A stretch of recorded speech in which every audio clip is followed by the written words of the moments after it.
Well, earlier, CNA's Chan Yu-im spoke to Australian Foreign Minister Penny Wong in an exclusive broadcast interview about the landmark AUKUS deal. And she began by asking her how Australia will reassure regional concerns over the potential implications that could arise from those submarines. We have provided briefings, we will provide more briefings, we will continue to talk with the region and listen to the region about any concerns they may have. I want to start by saying what you yourself said in the recap before I came on, which is Australia will never seek to acquire nuclear weapons. We do not seek that nuclear capability. What we are seeking to do is to replace an existing and ageing submarine capability with a new capability, which is nuclear propulsion, very different to nuclear armed. I would also talk about our motivation. You know, we're a middle power, like many of the countries of the region.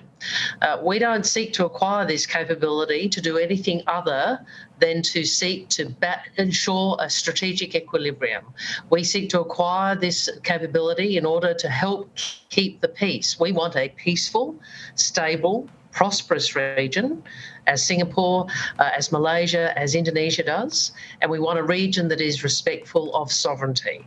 And all of our capability, which in the scheme of things in the Indo-Pacific is not by any means a substantial capability, we want all of our capability, diplomatic and strategic, directed to this end. Minister, China's mission to the UN, though, just released a statement criticizing the deal, saying it is a blatant act, that it hurts peace and stability in the region. So, yes, AUKUS is seen as a deterrent to China's growing ambition in this region, in the Indo-Pacific, the South China Sea. Others, though, say this deal may contribute to a dangerous rise in military tensions with China. So, Minister, what is the risk of a greater Australian defence capability proving destabilising instead of stabilising in this region? Well, I again go back to why we are seeking this capability, which is to contribute to what I've described as a strategic equilibrium.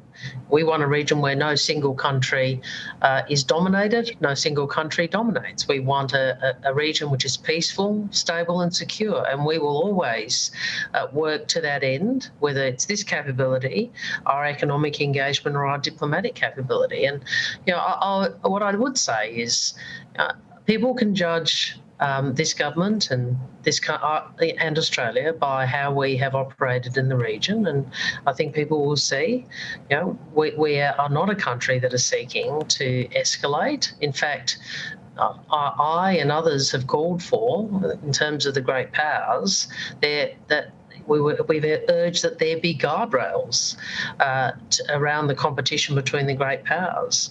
You know, we have been a voice in support of the great powers managing their competition wisely. And I think that's consistent with much of the ASEAN region. US National Security Advisor Jake Sullivan has said that competition requires dialogue and diplomacy. And Defence Minister Richard Marles today also saying Australia has offered to brief China about the deal. Have we got any response from Beijing yet? And what are you hoping the response will be? Oh yes, when I spoke to the new Foreign Minister Qin Gang in Delhi, I offered a briefing, and I'm sure that we will be able to give further information to our Chinese counterparts, and we're happy to do so.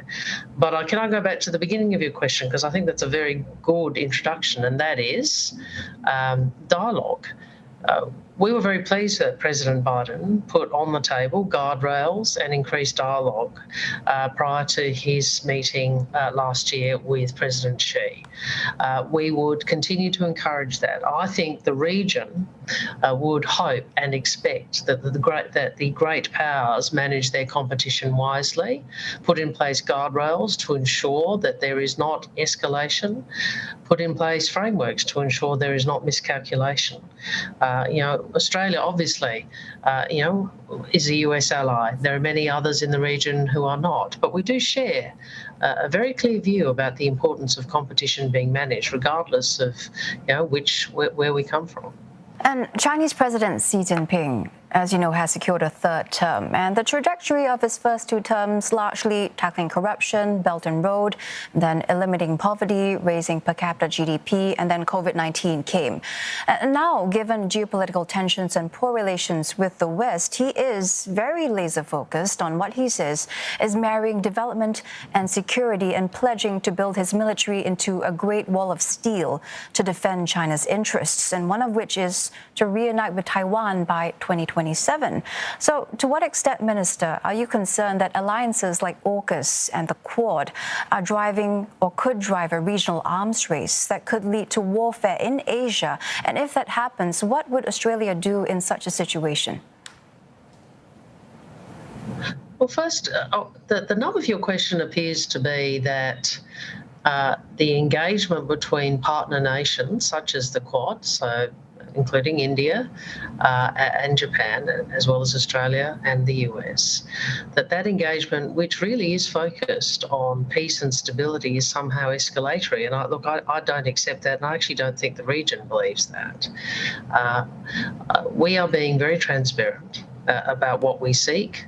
We are being very transparent about what we are doing, and we are clear as a smaller power that we want to be part of a region where great powers don't simply dominate. We want to be part of a region where sovereignty is respected. I think that's one of the lessons of Russia and Ukraine, is we have to keep striving for an international order and a regional order in which sovereignty of all is protected. And that's the approach Australia takes. And I actually think that is the same sort of aspiration that countries, which might be from different perspectives, but it's actually the same objective that so many countries of the region want: stability, prosperity, peace, and the respect of sovereignty.